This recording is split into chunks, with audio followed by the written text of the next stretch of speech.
अब इससे पहले हम लोगों ने देखा फ्रेंच अपने घर से निकला, रास्ते में उसने बहुत कुछ देखा, बहुत कुछ सोचा।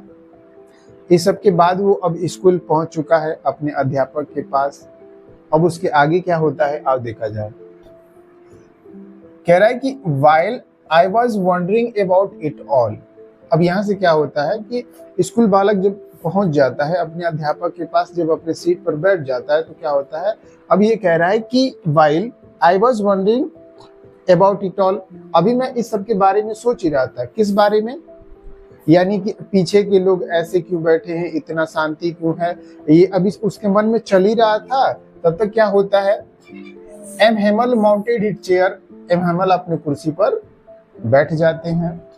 And in the same grave and gentle tone which he had used to me. अब इसमें क्या करे बालक, ठीक उसी गंभीर और विनम्र आवाज में जिसका प्रयोग उन्होंने मेरे लिए किया था। कैसे? सैड, उन्होंने कहा, माय चिल्ड्रेन, मेरे बच्चों, this is the last lesson I shall give you. ये फ्रेंच भाषा का अंतिम पाठ है जिसे मैं तुम्हें पढ़ाऊंगा। The order has come from Berlin to teach only German in the school of Alsace and Lorraine. क्योंकि ये आदेश कहां से आ चुका था, तो कह रहा है कि बर्लिन से आदेश आ चुका था कि अब अल्सास और लॉरेन के स्कूलों में कौन सी भाषा केवल पढ़ाई जाएगी, केवल अब जर्मनी भाषा पढ़ाई जाएगी। The new master come tomorrow, नए अध्यापक कल आ जाएंगे। This is your last French lesson, यह तुम्हारे फ्रेंच भाषा का अंतिम पाठ है। I want you to be very attentive, मैं सभी विद्यार्थियों से ये चाहता हूं और बाकी भी जितने सारे लोग थे कि सभी क्या रहें, एकाग्र रहें, यानी कि हल्ला गुल्ला ना करें। What a thunderclap these words were to me। जब ये बालक इन शब्दों को सुनता है कि यह फ्रेंच भाषा का अंतिम पाठ है, सभी लोग शांत रहें, तो उसके अंदर क्या होता है, थंडर क्लैप, यानी कि बिजली सी कड़कड़ाहट आ जाती है। ऐसा क्यों? कह रहा है, ओह हाय द वर्चेस, अभागे लोग, यानी कि अभागे लोग ऐसा क्यों कह रहा है, यानी कि जब भी हम किसी चीज की कामना करें, इच्छा करें और वो हमको न मिले तो क्या करेंगे, अभागे, यानी कि मेरी भाग्य में नहीं है। तो कह रहे हैं हाय अभागे लोग। That was what they had put up at the town hall, और ऐसा कहाँ लिखा था, टाउन हॉल पर ऐसा लगा दिया गया था। माई लास्ट फ्रेंच लेसन, मेरे फ्रेंच भाषा का अंतिम पाठ। वाई, क्यों? I hardly knew how to write, मैं मुश्किल से ही लिखना जान पाया था। क्या तुम लोगों को हम जानता था जानती था का यूज बताए हैं, जिसमें हम प्रयोग कर देते हैं क्या, हाउ टू का प्रयोग। तो जानता जानती का प्रयोग दो तरीकों से देखा जाता है, एक होता है हमारा नाउन के साथ और एक होता है वर्ब के साथ। क्या दोनों बताए हैं? नहीं, चलो इस टॉपिक को सीख लिया जाएगा। I should never learn anymore। अब बालक क्या कहता है कि मैं मुश्किल से लिखना सीख पाया था और मैं अभी से अधिक नहीं सीख पाऊंगा। जैसे कि मैं तुम लोगों से कहा था कि अब हम जैसे डे बाय डे क्लास में आगे चलेंगे, चाहे कोई भी टॉपिक रहे, तो हम इस स्टंजा का क्या करेंगे, पोस्टमार्टम करेंगे। पोस्टमार्टम कहने का मतलब कि हम इसमें से ट्रांसलेशन के नियमों को निकालेंगे, हम इसमें से वर्ड मीनिंग निकालेंगे, ताकि इस चैप्टर का क्वेश्चन आंसर हो। इसके साथ और भी अगर हम अगले चैप्टर पे चलें या हम स्पोकन की दुनिया में जब कभी भी अपना कदम रखें तो वहां पे हमें हिंदी से इंग्लिश बनाना आसान ही रहे। अब जैसे यहाँ से एक यूज निकल गया, मैं चाहता तो बिना इसमें से निकाले तुम लोगों को मैक्सिमम यूजेज बता सकता हूँ, लेकिन अगर तुम लोगों को किताबों से देखकर अगर मैं पढ़ाऊं और किस चैप्टर से, तो उस चैप्टर में भी सहायता करेगा और समझ में भी भली बात आएगा कि तुम लोग देख पाओगे कि हाँ सर जी किताब से इस टॉपिक को बताया है। नहीं तो मैंने विद्यार्थियों को ऐसा देखा है कि अगर डायरेक्टली मैं यूज पढ़ा दूं, हालांकि मेरा मेन टॉपिक ये रहता है कि मैं विद्यार्थियों को जब भी पढ़ाऊं तो उन लोगों को पढ़ाने से कम मैं चाहता हूं कि वो भाषा उन लोगों को सिखा दूं, और सिखाने के लिए थोड़े से हमें अलग से इंटेंट का यूज करना पड़ता है। तो इसी तरह हम एक एक यूज करके लिखेंगे। तो यहाँ से हम किस यूज को पढ़ाएंगे, हाउ टू का प्रयोग। तो जब ये टॉपिक खत्म हो जाएगा तो मैं क्या पढ़ाऊंगा, जानता जानती का प्रयोग। इसे नोट कर लो। आगे देखो, I should never learn any more. अब बालक कह रहा है कि मैं इससे अधिक न सीख पाऊंगा, ऐसा क्यों। आई मस्ट स्टॉप देयर, अब हमें रुक जाना होगा। देन तो हाय हाउ सोरो, बड़ी दुख के साथ क्या कह रहा है, I was for not learning my lesson for seeking birds egg are going slidely on the Saar. अब वो बालक कहता है कि मैं अपने पाठों को याद करने की बजाय पक्षियों का अंडा ढूंढने और सार पर फिसलता था। जैसे मान लो कि अभी तुम लोग क्लास 12th में हो, अभी तुम लोगों को ये पता है कि हमारा पेपर अगले कुछ महीनों में आने वाला है, तो अभी तुम लोगों का दिन कैसे जा रहा है, डे बाय डे किसी भी कार्य में चला जाता है। तो ठीक बालक का भी क्या है कि अपने पाठों को याद ना करके क्या कर रहा है, पक्षियों का अंडा ढूंढ रहा है, सार पे फिसल रहा है। और एट द लास्ट जब पता चलता है कि अब अध्यापक हमें नहीं पढ़ाएंगे तो उसे अफसोस होता है, काश मैं पक्षियों का अंडा नहीं ढूंढता, मैं सार पे नहीं फिसलता। तो तुम लोग भी अगर अभी से तैयार रहो तो आने वाले समय में इसका प्रयोग नहीं करोगे, और नहीं तो ऐसे तुम लोग भी क्या करोगे, अपनी कमियों को बताओगे। समझ में आ रहा है कुछ, वापस आओ। माई बुक्स, मेरी किताबें, that had seemed such a nuisance a while ago, so heavy to carry my grammar and my history of the saints। अब बालक कह रहा है कि जो मेरी किताबें थी, कौन कौन सी किताबें हैं, तो ग्रामर की किताबें हैं और संतों की इतिहास की किताबें हैं। इससे पहले कह रहा है कि मुझे ले जाने में बहुत सारी परेशानियां और भारी लगता था, लेकिन अब क्या हो रहा है, वर ओल्ड फ्रेंड्स नाउ। अब ये कह रहा है कि अब ये जो है संतों की इतिहास वाली किताब और ग्रामर का, अब ये कह रहा है कि ये मेरी दोस्त लग रहे हैं। ऐसा क्यों, क्योंकि अब वो अलग हो रहा है। That I could give up, अब मैं इन्हें छोड़ ना सकूंगा। एंड एम हेमल टू, और एम हेमल भी क्या हो रहा है, the idea that he was going away. अब ऐसा नहीं है कि केवल किताबों को ही छोड़ना पड़ेगा, साथ ही साथ उन अध्यापकों को भी छोड़ना पड़ेगा। किसको, एम हेमल को। That I should never see him again, अब ये कह रहा है कि अब हम इन अध्यापक को नहीं देख पाएंगे कभी भी। Made me forget all about his ruler and how cranky he was. कुछ अध्यापकों का अपना अपना रवैया होता है, तो कह रहा है कि मैं इनके भयानक डंडा और इनके सारे थोड़े कड़क टीचर भी थे, कह रहा है कि मैं सब कुछ भूल गया। तो एक क्षण के लिए देख लो इस पूरे पैराग्राफ में क्या होगा। इसमें और भी बहुत सारे यूजेज हैं, जैसे शुड का यूज जानते होगे तुम लोग, एक इसमें क्या कर रहा है, एक इसमें शुड का यूज है। इससे पहले क्या था, हैड का यूज था, उसे भी लिख लो had, use of had, use of has have had, उसका भी कई तरीके से बताएंगे। Use of has have had,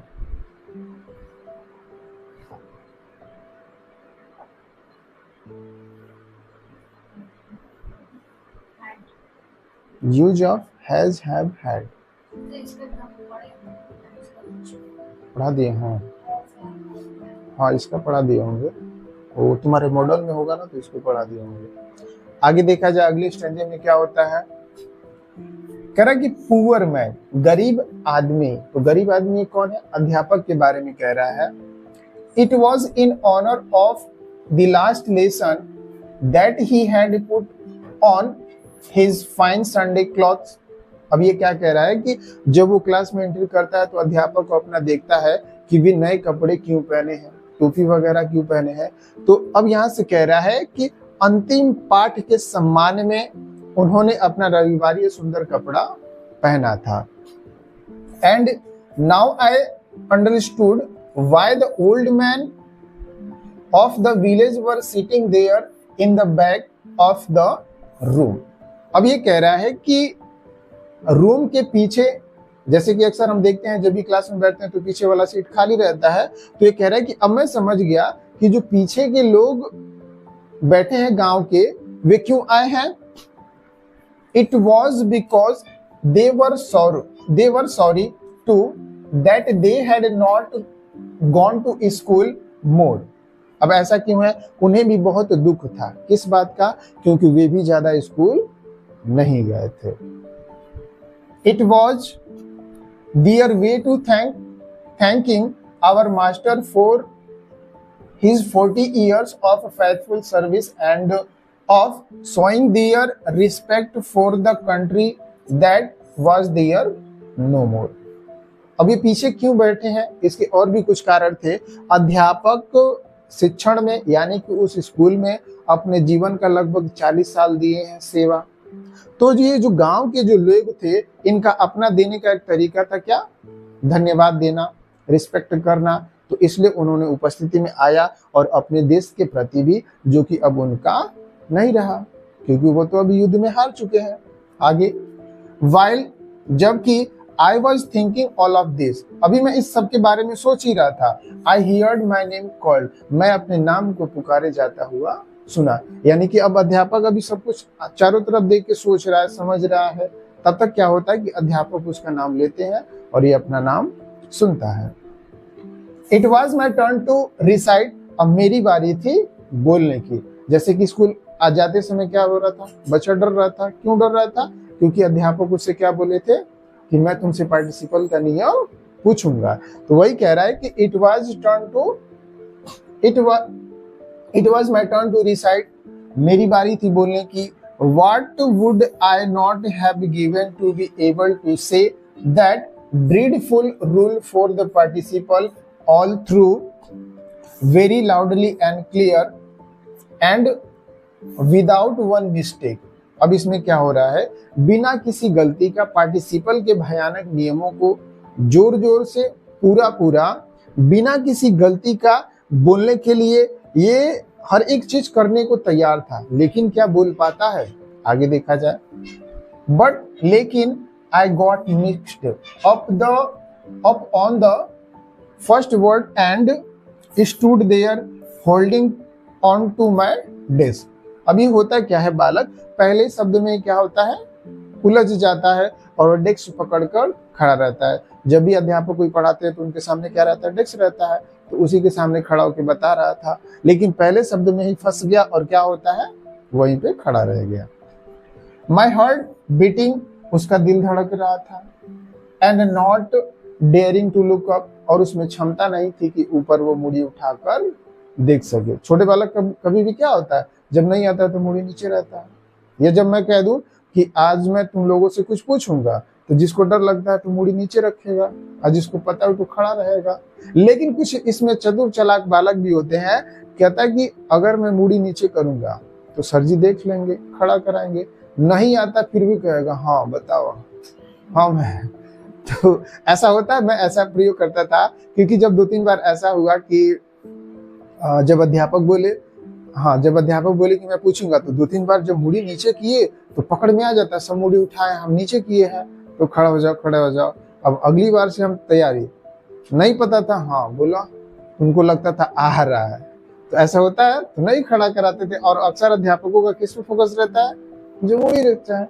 तो इसका प्रयोग तो यही कह रहा है कि मेरे अंदर इतनी क्षमता नहीं थी कि मैं मुड़ी उठाकर देख। समझ में आ गया? इसमें कोई यूज है? नहीं, इसमें कोई यूज नहीं है। चलो आगे देखा जाए।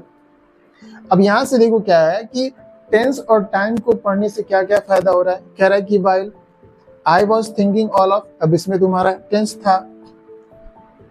कह रहा है कि it was my turn to recite. अब ये बताओ कौन सा टेंस है इसमें? कह रहा है कि it was my turn to recite, अब मेरी बारी थी बोलने की।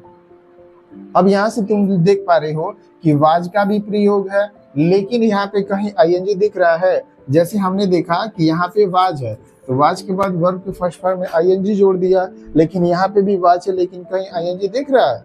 यानी कि दोनों में क्या अंतर है? अब यहाँ से हमारा टेंस था वो हमारा सिंपल टेंस था, इसलिए मैं विद्यार्थियों को दोनों मिक्सअप करके पढ़ाता हूँ ताकि वो कंफ्यूज ना हो। अब विद्यार्थी जो नहीं जानता है तो कहेगा यार यहाँ पे वाज के साथ आईएनजी लग गया है, यहाँ पे क्यों नहीं लगा है? लग रहा है किताब वाला गलती छाप दिया है। हो जाएगा। चलो आगे देखा जाए।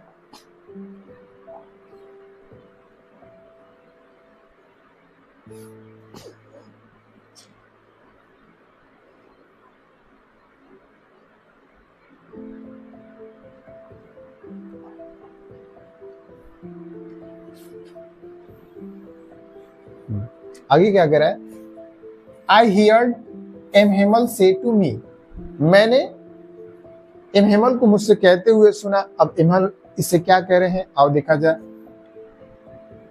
I would not scold you. अब जब बालक नहीं पार्टिसिपल के नियमों को बता पाता है, मुड़ी नीचे करके डेस्क पकड़ के खड़ा रहता है, तो एम हेमल उससे क्या कह रहे हैं, I would not scold you, मैं तुम्हें डांटूंगा नहीं, लिटिल फ्रेंच, नन्हे French. You must feel bad enough, तुम अवश्य ही बुरा महसूस कर रहे होगे। सी हाउ इट इज, देखो ऐसा है। Every day we have said to ourselves, प्रतिदिन हमने स्वयं से कहा है, क्या कहा है, वाह। और वाह का मतलब क्या होगा, अगर हम हिंदी में बार बार कभी कभार यूज नहीं कर लेते हैं अरे, तो यहाँ पे वाह का मतलब क्या हो जाएगा, अरे।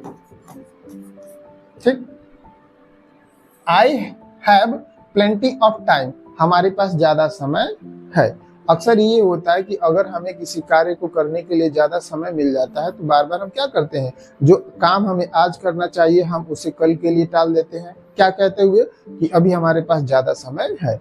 और ऐसा करते करते क्या वो काम हमसे भली बाती हो पाता है, तो नहीं हो पाता है। तो वही हो रहा है क्या कि प्रतिदिन हमने स्वयं से कहा है, अरे अभी हमारे पास ज्यादा समय है।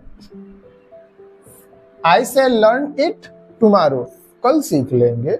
जैसे मैं तुम लोगों से कहूं कि अभी मैं कहूं कि अगले शनिवार को मैं तुम्हारा टेस्ट लूंगा, तो क्या कहोगे, हफ्ते में भी 5 दिन समय है, कल सीख लेंगे, कल सीख लेंगे। और जब शनि दिन आएगा तो पता चलेगा कि कल तो बीत गया है। तो यही क्या कह रहे हैं, आगे देखो।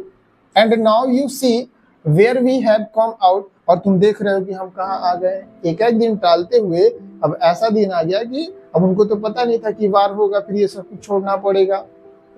अब इसी के बीच में क्या होता है कि वार हो गया, अब छोड़ना पड़ा। तो वही कह रहा है कि देखो हम कहाँ आ गए। Hi, that's the great trouble with Alsace. अब ये कह रहे हैं कि अल्सास के साथ यही सबसे बड़ी परेशानी है। She puts off learning till tomorrow, वो याद करने को कल के लिए टाल देते हैं। यानी कि अगर आज याद करना है तो ना, ये कह रहे हैं कि कल। और ये किसकी समस्या थी, तो अल्सास की।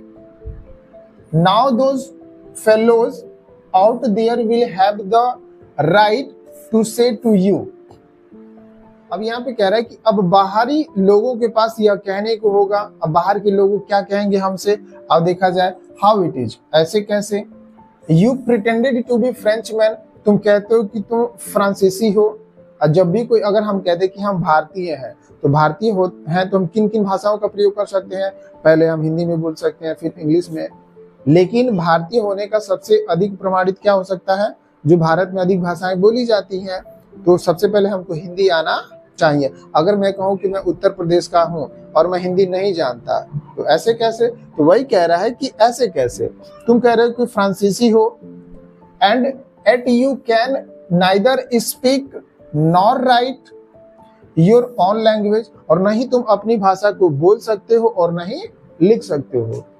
अब जब तुम्हारी ऊपर की भाषाओं को बंद कर दिया जाएगा, फ्रेंच अभी सीखा नहीं है, तो वो क्या लिख और बोल पाएगा, नहीं।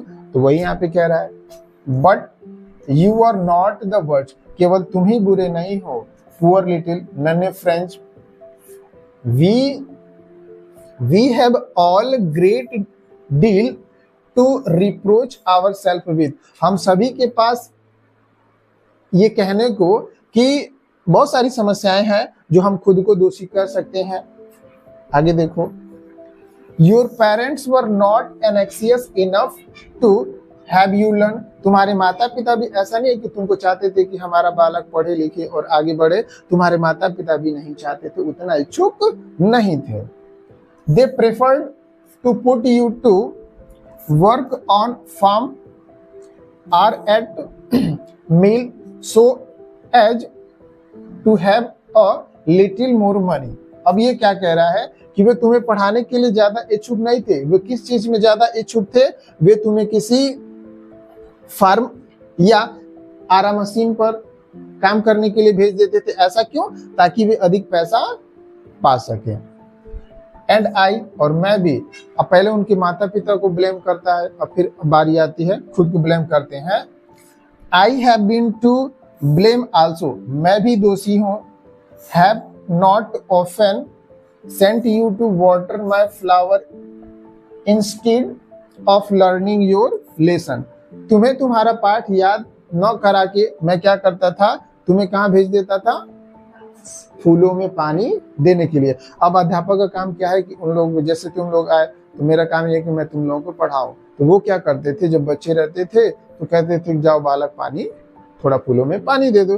तो ये सारी कारणों को बता रहे हैं। एंड और when I want to go fishing, और जब कभी भी इनको मछली पकड़ने का मन करता था तब भी ये छुट्टी कर देते थे।